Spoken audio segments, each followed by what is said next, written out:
राम राम शेतकरी मित्रांनो, जमीन अशी पाहिजे की त्यामध्ये काही टाकलं, किती मजबूत लाकूड असेल या काडी कचरा असेल तर तो असा ह्या पद्धतीने कुजायला पाहिजे. शेतकरी मित्रांनो, हे आपलं मागच्या वर्षी आपण ते तोडून टाकून दिलेलं होतं. कारण आपल्या आतमध्ये पपई लागवड करायची होती, केलेली होती, त्यामध्ये आपण हे टाकलेले होते. त्यानंतर मग पपई काढल्यानंतर आपण आपला पपईचा संच बसला आणि पाहिजे तसा तर काढून आपण मक्का लागवड केली. तर मक्का लागवड करतानाच्या वेळी आपण हे बांधावर टाकून दिलेलं होतं. तर शेतकरी मित्रांनो, आता बघू शकता तुम्ही त्या लाकडाची कंडिशन कशी झालेली आहे. निंबाचे लाकडं आहेत. विशेष म्हणजे आतमध्ये ही पूर्ण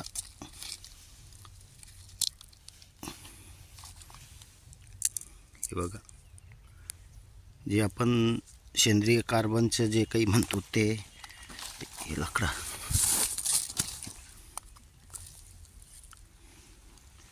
या कंडिशनमध्ये आहे आणि पूर्ण कुजलेलं आहे. आता कुजणं चालू झालेलं आहे त्याचे पूर्ण. बघ आता कंडिशन बघू शकतायत तुम्ही. आता हे जो हे आता सर्वात निंबाचे कडक असतं तेही आपल्या कुजण्यास प्रक्रिया झालेली आहे. वरतून पूर्ण हे रात झालेलं आहे. आणि तिथली माती बघा, मातीचाही सुगंध चांगला जास्त. आता आतमध्ये काही लाकडं आहेत ते पण दाखवून देतो. शेतकरी मित्रांनो, सर्वात महत्त्वाच्या बागे जमीन सुधारणे हे सर्वात महत्त्वाचे आहे. जमीन अगर तुमची सुधरत असेल तर तुम्हाला जो रासायनिक खर्च आहे तो ऑटोमॅटिक कमी होतो आहे. आणि स्वतः अनुभव घेतल्याशिवाय हे करता येत नाही. आता नुसतं रासायनिक खतं कमी करून चालत नाही. योग्य प्रमाणात देऊन बॉन्डिंग तोडून दिले तर लवकर जमीन सुपीक होते. आणि जमीन सुपीक होण्यासाठी आपण जे शेतामध्ये काडी कचरा गाडतो, आता गाडी कचरा गाडणं म्हणजे काय, हे धसकटं टाकणे, आतमध्ये जास्त मोठ्या प्रमाणात ठेवणे. हे थोडं माणसानं कमी याच्यात कापलेलं आहे. मी दाखवतो किती मोठे ठेवलेले आहेत आपण. तर आता हे बघा, हे शेतात पडलेलं आहे. हे 2 वर्षापूर्वीचे आहेत. ज्या वेळेला आपण इथं हरभरा पेरला होता त्यावेळचे आहेत ते. आपण हरभऱ्यामध्ये बेड प्लेन केलेले होते. तर ह्या कंडिशनमध्ये होऊन गेलेले आहेत. आणि आपण काय करतो, हे मध्यंतरी आपल्याला डिस्टर्ब व्हायला नको, आपण कोळपणी काळपणी शक्यतो करतच नाही आहे. त्याच्यामुळे एका जागेवर राहून यांचं हे काम चालतं. आता खालची जमीन कधी बघितली तुम्ही तर किती असं, समजा आता आपण इथं पाणी टाकलं तर पूर्ण एकजीव होऊन जातं आणि पूर्ण रसाळ तयार होऊन जातो. आता या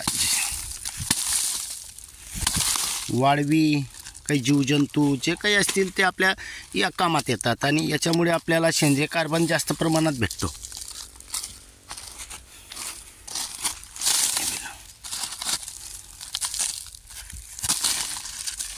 हे पूर्ण असं निचोड होऊन गेलेलं असतं. कारण इथे काय झालेलं होतं, आता इथे जास्त प्रमाणात पाणी होतं. मक्याला आपण आतमध्ये पाणी दिल्यामुळे हे ते ओलावा राहिल्यामुळे जास्त काम केलं. आता ते जो सुरुवातीचं दाखवलेलं आहे ते बांधावर ठेवलेलं होतं आपण, तर त्याच्यामुळे त्या पाहिजे तसा ओलावा नसल्यामुळे तेवढं त्यांनी कार्य केलं नाही आहे. आता हे बघू शकताय तुम्ही. तर शेतकरी मित्रांनो, जमीन सुधारायची आहे तर आपल्याला जमिनीमध्ये जास्त प्रमाणात काडी कचरा टाकणे, एस कल्चर वापर करणे, SR कल्चर वापर करणे, हे बी नियोजन केलं तरी आपण जमीन सुधारू शकतो आहे. अजून विशेष म्हणजे सुरुवातीलाच आपल्याला नवीन खर्च म्हणजे नवीन कधी असाल तर जास्त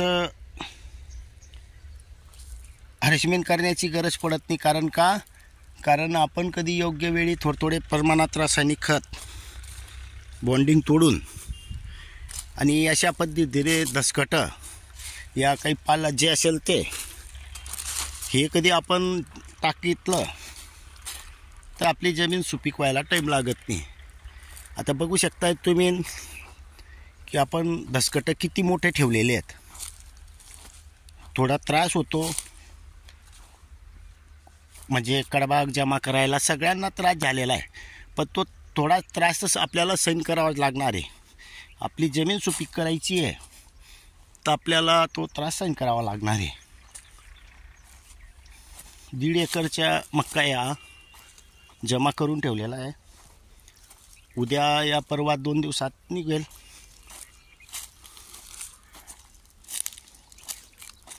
किती येईल हे आता टाईमावरच कळेल.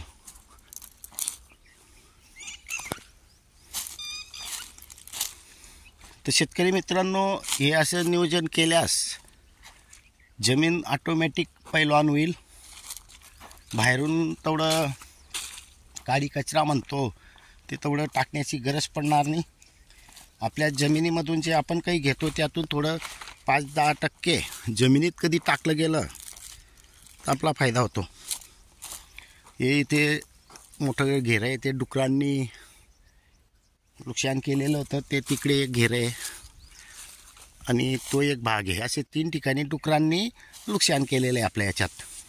पण त्यामुळे आपलं घाण जमिनीत पडले, थोडं खाल्लं पण झालं नुकसान, पण सेंद्रिय म्हणजे काडी कचरा मोठ्या प्रमाणात पडेल. तर शेतकरी मित्रांनो, सर्वात महत्त्वाचं आपल्या जमिनीमध्ये काडी कचरा राहणे महत्त्वाचे आहे. तरच जीवाणू सोडा. काडी कचरा नसेल तर जीवाणू सोडूनही त्यांना पाहिजे तसं खाद्य भेटत नसेल तर ते काय काम करतील.